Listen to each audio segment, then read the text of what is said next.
What's going on, everybody? Welcome back to the channel. Today we're going to be talking about the Winnipeg Jets prospects who will be participating in this year's World Junior Championships.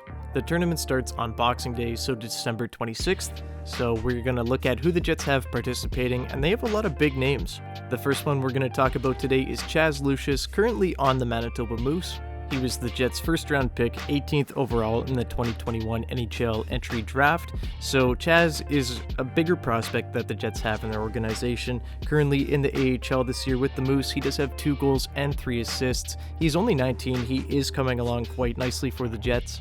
He doesn't even turn 20 until May, so he is very young to be playing in the AHL, and he is holding his own, so good for Chaz, and he's going to be more of a shooting presence there for Team USA. They currently in camp have him listed on the second line last time I checked, and next to him he does have a very familiar face and another Winnipeg Jets prospect in Rucker McGroarty.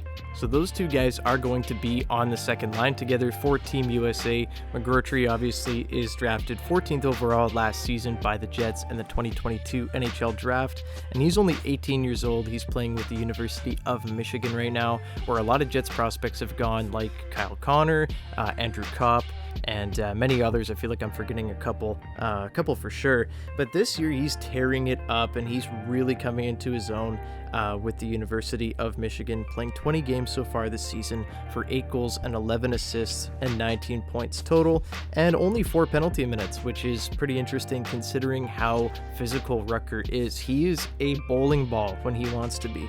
He's a really compact guy. He's 6'1", 200 pounds. For an 18-year-old, that is pretty impressive to be that big and that skilled currently. And he is a lot of fun to watch. I can't wait to see this guy in a Jets jersey. Probably one of the nicest dudes in the league too. He just seems like a really great guy. So Rucker, I'm very excited to see him on, a little bit of a bigger scale. You don't get to see a lot of college hockey here in Canada, so I'm really excited to watch him and see how he plays with Chaz Lucius. Maybe they'll be on a line together one day in the NHL. But Rucker will be on the first power play unit. Chaz Lucius will be on the second power play unit. As far as I'm concerned anyway, that looks like the way it's going to start the tournament. Things may change, but it is pretty cool that we get to see 2 Jets prospects and 2 highly touted Jets prospects on the same line together.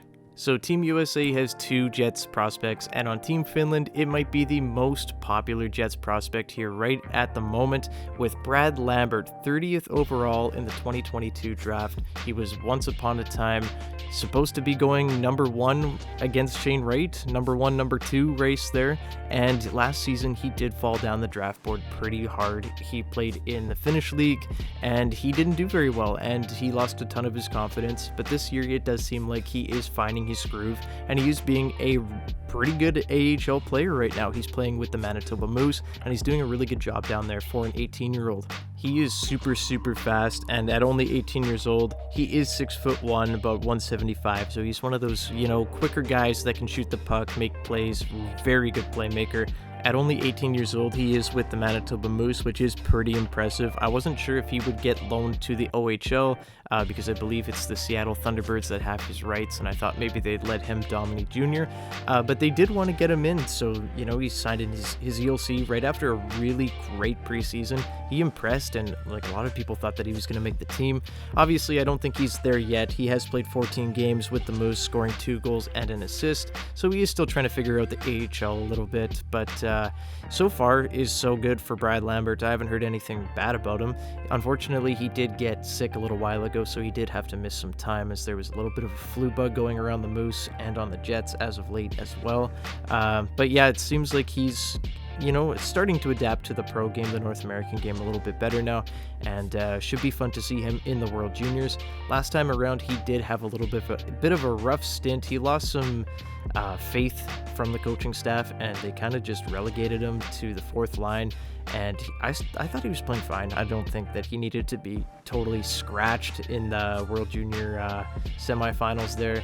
This time around, though, Brad's a year older and a year wiser, having played in the AHL, a league where it's still very competitive. It's not like it's a soft league or anything. It's still a very good hockey league, and he's going to go out there, and I think he's going to do really well this time around. I think he has the potential to take over the tournament.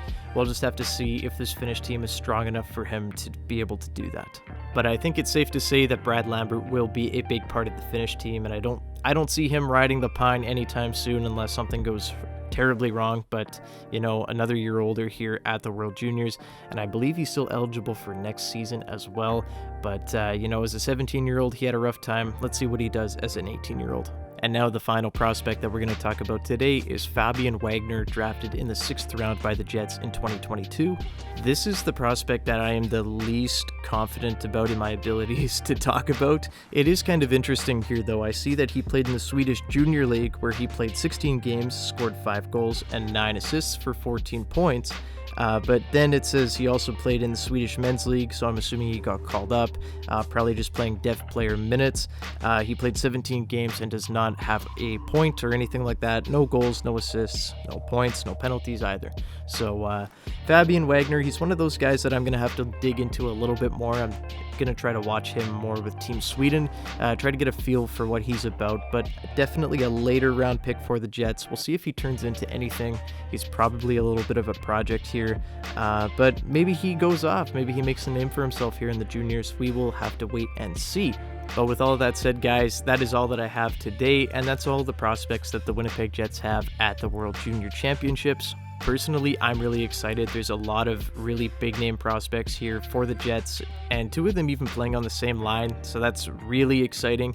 And then, of course, you got Brad Lambert, who has the ability to take over the tournament. He could definitely do it. So I'm really excited for these World Juniors here, way more excited than I have been in the past. So let me know down in the comments below who you think is going to have the biggest impact on the juniors. Do you think Fabian Wagner is going to do it, or do you think it might be Brad Lambert, or maybe one of the 2 guys on the US team? Would love to hear it from you guys. Thanks so much for watching, everybody. This will be my last video before I take a little break for the holidays. Going to take a couple days off and relax. But yeah, Merry Christmas everyone that celebrates, and Happy Holidays to everybody else. I will see you guys in the next one. Leave a like and subscribe if you haven't already, and I'll see you in the next one. Bye-bye.